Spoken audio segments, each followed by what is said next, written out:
Good afternoon. After 2 full days of questioning, the Senate, acting as an impeachment court, discharges Ombudsman Conchita Carpio Morales as a witness. Today, we saw the Ombudsman stand by the investigation of her agency into the alleged unexplained wealth of the Chief Justice.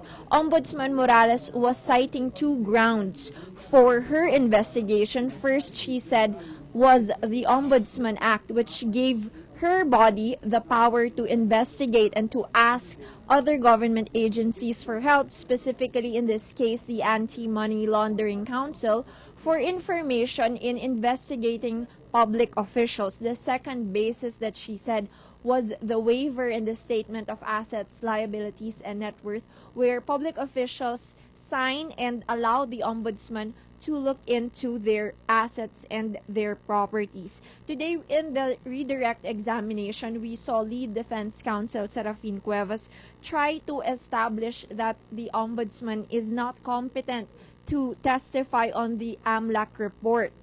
But we saw Ombudsman Morales responding to this that it may be beyond her competence, but it is not beyond her comprehension. She said that she relied on the AMLAC report, presuming regularity in the course of official duty, and this is something that was affirmed or agreed to by lead private prosecutor Mario Bautista. We also saw some heated moments between the ombudsman and Cuevas, as well as the ombudsman and Senator Miriam Defensor Santiago. Senator Santiago was questioning the procedure by which the ombudsman acquired that report from the AMLAC. Senator Santiago pointed out that there should have been a court order or an investigation first by the AMLAC itself before it could have turned over data to the ombudsman.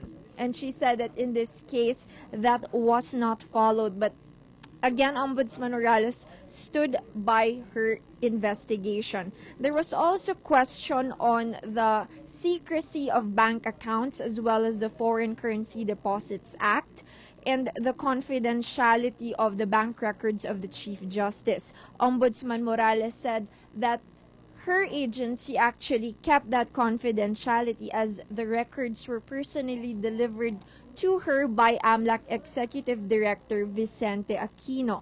Other questions from senator judges involved the amounts. They were comparing the amounts that were in that report with the previous silence of the Chief Justice, and they're trying to make sense how they will actually treat the testimony of the ombudsman, considering that it was not included in the impeachment complaint, which is something that they would like to tackle in their caucus on Monday.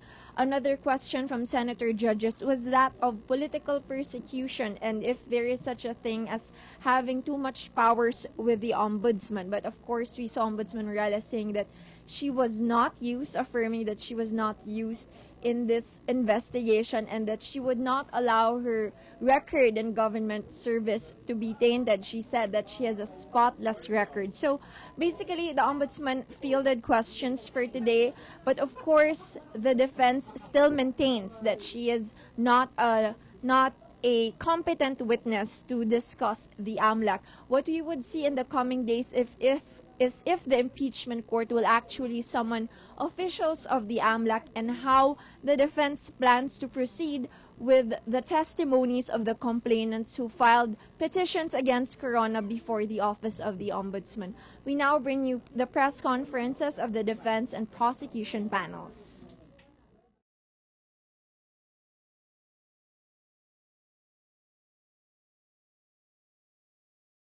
Magpapatotoo yung mga nakausap ko kanina na siguro